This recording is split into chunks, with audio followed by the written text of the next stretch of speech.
नमस्कार दोस्तों। यूपी और बिहार की सबसे तेज और सबसे बड़ी खबरों में आपका स्वागत है। सिर्फ 5 मिनट में जानिए आज की 50 बड़ी खबरें। बिहार के सरकारी अस्पतालों में अब मुफ्त फिजियोथेरेपी सेवा मिलेगी। निजी कंपनियों के सहयोग से मरीजों को बेहतर इलाज की सुविधा दी जाएगी। हाथरस में गैस एजेंसी बंद मिली। हाथरस में आज पूर्ति विभाग की टीम ने गैस एजेंसियों का औचक निरीक्षण किया। इस दौरान एपी भारत गैस एजेंसी तमन्ना घड़ी बंद पाई गई, जिसके बाद एजेंसी संचालक को कारण बताओ नोटिस जारी किया गया है। लखनऊ में साइबर ठगों का आतंक, लिंक से 52 लाख की ठगी। बाजार खाला में साइबर ठग ने लिंक भेजकर एक व्यक्ति के खाते से 40 दिन के अंदर 50 लाख पार कर दिए। वहीं मल्हाबाद और चौक में जालसाजों ने डॉक्टर का प्रतिनिधि और इंश्योरेंस कर्मी बनकर 90,000 गायब कर दिए। पुलिस ने तीनों मामलों में रिपोर्ट दर्ज कर साइबर क्राइम सेल की मदद से जांच शुरू कर दी है। अयोध्या में तेज हुई गेहूं की कटाई मढ़ाई। अयोध्या जिले में खराब मौसम की आशंका के चलते किसानों ने गेहूं की कटाई और मढ़ाई में तेजी ला दी है। मौसम के बदलते मिजाज को देखते हुए किसान जल्द से जल्द फसल को सुरक्षित करने में जुटे हैं, ताकि बारिश या तेज हवा से नुकसान न हो। पीलीभीत में 1 अप्रैल से खुलेगा पूर्णपुर तनकपुर बाईपास। पीलीभीत के पूर्णपुर तनकपुर बाईपास का इंतजार अब खत्म होने जा रहा है। डीएम ज्ञानेंद्र सिंह के प्रयासों से 1 अप्रैल से यह बाईपास आम जनता के लिए खोल दिया जाएगा, जिससे शहर के जाम से बड़ी राहत मिलने की उम्मीद है। गाजियाबाद ट्रैफिक पुलिस को मिले 20 स्मार्ट बूथ। गाजियाबाद में ट्रैफिक पुलिस कर्मियों को भीषण गर्मी और अन्य मौसमी चुनौतियों से राहत देने के लिए 20 स्मार्ट ट्रैफिक बूथ स्थापित किए गए हैं। इन बूथों का उद्देश्य पुलिस कर्मियों की ड्यूटी को आसान बनाना और उन्हें धूप, बारिश तथा प्रदूषण से बचाना है। चंदौली पुलिस ने पकड़ी 70 लाख की अवैध शराब। चंदौली पुलिस ने संयुक्त कार्यवाही करते हुए प्याज से लदे ट्रक से रुपए 70 लाख की अवैध अंग्रेजी शराब बरामद की है। इस दौरान एक अंतरराज्यीय तस्कर को भी गिरफ्तार किया गया है। 1 अप्रैल से यूपी के इस नेशनल हाईवे और लिंक एक्सप्रेसवे पर सफर महंगा। 1 अप्रैल से नेशनल हाईवे और गोरखपुर लिंक एक्सप्रेसवे की यात्रा करने पर अधिक टोल टैक्स जमा करना होगा। एनएचएआई और यूपीडा की ओर से नई रेट लिस्ट जारी कर दी गई है। योगी बोले, गाड़ी में पेट्रोल है तो लाइन क्यों लगाना? लोग लॉकडाउन की अफवाह फैला रहे। मोदी को रोकने के लिए किस तरह निम्न स्तर के प्रयास हो रहे हैं? क्या क्या अफवाह फैलाई जा रही कह रहे हैं लॉकडाउन लग जाएगा। यूपी में आज से शुरू होगी गेहूं खरीद। उत्तर प्रदेश में गेहूं खरीद सोमवार से शुरू होकर 15 जून तक चलेगी। गेहूं खरीद शुरू होने से पहले ही 2000 से अधिक किसानों ने बिक्री के लिए पंजीकरण करा लिया है। किसानों को गेहूं बिक्री में परेशानी ना हो, इसके लिए प्रदेश में अब तक 3500 क्रय केंद्र भी स्थापित कर लिए गए हैं। उत्तर प्रदेश के वाराणसी में दाल मंडी इलाके में सड़क चौड़ीकरण प्रोजेक्ट पर काम शुरू हो गया है। इस प्रोजेक्ट के दायरे में आने वाले घरों, दुकानों और मस्जिदों पर बुलडोजर चलना लगभग तैयार है। हालांकि इस प्रोजेक्ट से स्थानीय लोगों में भारी गुस्सा फैल गया है। बिहार की जीविका दीदियों को अब नई पहचान देने की तैयारी है। सरकार उन्हें सशक्त बनाकर रोजगार और आत्मनिर्भरता की दिशा में बड़ा कदम उठाने जा रही है। प्रवासी मजदूरों के लिए पटना में कॉल सेंटर और डाटाबेस तैयार करने की योजना है। इससे बाहर काम करने वाले लोगों को जरूरत पड़ने पर तुरंत सहायता मिल सकेगी। देवरिया में मिशन शक्ति अभियान चलाया गया। शाहजहांपुर में महिलाओं और बालिकाओं को जागरूक करने के उद्देश्य से मिशन शक्ति अभियान चलाया जा रहा है।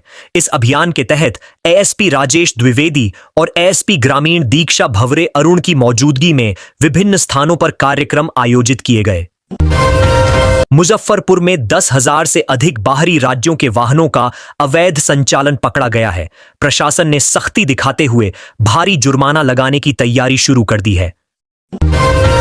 पूर्वांचल क्रांति दिवस पर देवरिया में मशाल जुलूस निकला। देवरिया में रविवार को पूर्वांचल क्रांति दिवस मनाया गया। 1857 के प्रथम स्वतंत्रता संग्राम के प्रेरणा स्रोत मंगल पांडे की स्मृति में आयोजित इस अवसर पर शहर में अमृत प्रयास के तहत एक विशाल मशाल जुलूस निकाला गया। इसमें सैकड़ों लोगों ने भाग लिया। गाजियाबाद, सहारनपुर, नोएडा और दक्षिणांचल विद्युत वितरण निगम के कई जिलों में रिचार्ज के बावजूद उपभोक्ताओं के कनेक्शन चालू नहीं हो पाने की सूचनाएं हैं। इसका कारण रिचार्ज राशि का एमडीएम और आरएमएस सर्वर में फंसा होना बताया जा रहा है।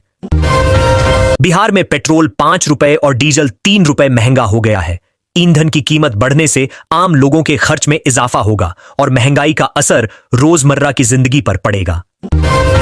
बिहार खनन विभाग ने 38,000 करोड़ राजस्व का बड़ा लक्ष्य तय किया है। मंत्री विजय सिन्हा ने अधिकारियों को निर्देश दिए हैं कि लक्ष्य हासिल कर राज्य की आय बढ़ाई जाए। बिहार में अब पीएनजी गैस कनेक्शन लेना आसान कर दिया गया है। वहीं एलपीजी के नए नियम लागू होने से उपभोक्ताओं में हलचल और चिंता बढ़ती नजर आ रही है। बिहार में कल से मौसम बदलने की संभावना है। मौसम विभाग ने बादलों की गड़गड़ाहट और बारिश का अलर्ट जारी किया है, जिससे लोगों को सतर्क रहने की सलाह दी गई। अब गैस सिलेंडर के लिए 35 दिन तक इंतजार करना पड़ सकता है। नए बुकिंग सिस्टम लागू होने के बाद सप्लाई में देरी बढ़ी, जिससे आम लोगों की परेशानी और चिंता बढ़ गई है। बिहार में जनगणना अब पूरी तरह डिजिटल होगी। मोबाइल ऐप के जरिए लोगों की गिनती की जाएगी, जिससे प्रक्रिया तेज, पारदर्शी और ज्यादा सटीक बनाने की तैयारी की गई है। सरकार ने नया नियम लागू किया है कि अगर 90 दिनों तक गैस नहीं ली तो आपकी एलपीजी सप्लाई बंद कर दी जाएगी। इससे उपभोक्ताओं को समय पर रिफिल लेना जरूरी होगा। बिजली महंगी। बिहार में बिजली दरों में बढ़ोतरी की तैयारी है। इससे आम उपभोक्ताओं का मासिक बिल बढ़ेगा और घर का बजट प्रभावित होगा। लोगों की जेब पर सीधा असर देखने को मिलेगा। 10 अप्रैल से देश भर में पेमेंट सिस्टम में बड़े बदलाव होंगे। यूपीआई कार्ड और नेट बैंकिंग सेवाओं पर इसका असर पड़ेगा, जिससे लेन देन के तरीके में बदलाव देखने को मिल सकता है। बिहार में खनन से मिलने वाला राजस्व तेजी से बढ़ा है। राज्य सरकार अपने तय लक्ष्य के करीब पहुंच चुकी है, जिससे आर्थिक स्थिति मजबूत होने की उम्मीद जताई जा रही है। पटना से बक्सर तक मरीन ड्राइव का विस्तार किया जाएगा। इस परियोजना के पूरा होने के बाद सफर का समय घटकर करीब 2 घंटे रह जाएगा, जिससे यात्रा आसान होगी। बिहार के पंचायती राज संस्थानों को केंद्र सरकार से 125 करोड़ की बड़ी राशि मिली है।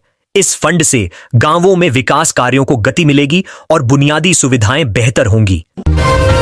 राज्य में 14 नए खनिज विकास पदाधिकारियों की नियुक्ति की गई है। खान एवं भूतत्व विभाग ने अधिसूचना जारी कर दी है, जिससे प्रशासनिक कार्यों में तेजी आएगी।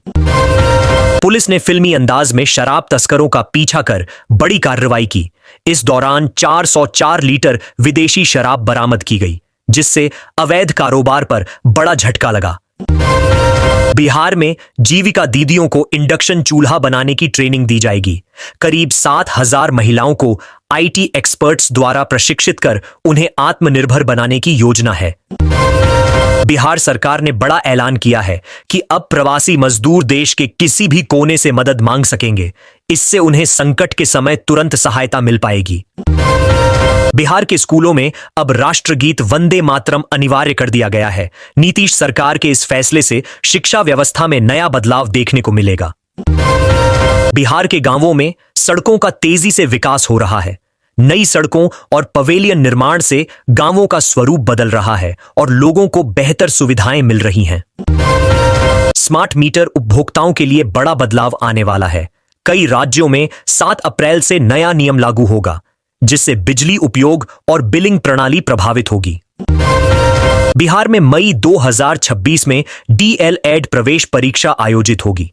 इस परीक्षा में 3 लाख से अधिक अभ्यर्थियों के शामिल होने की संभावना जताई जा रही है।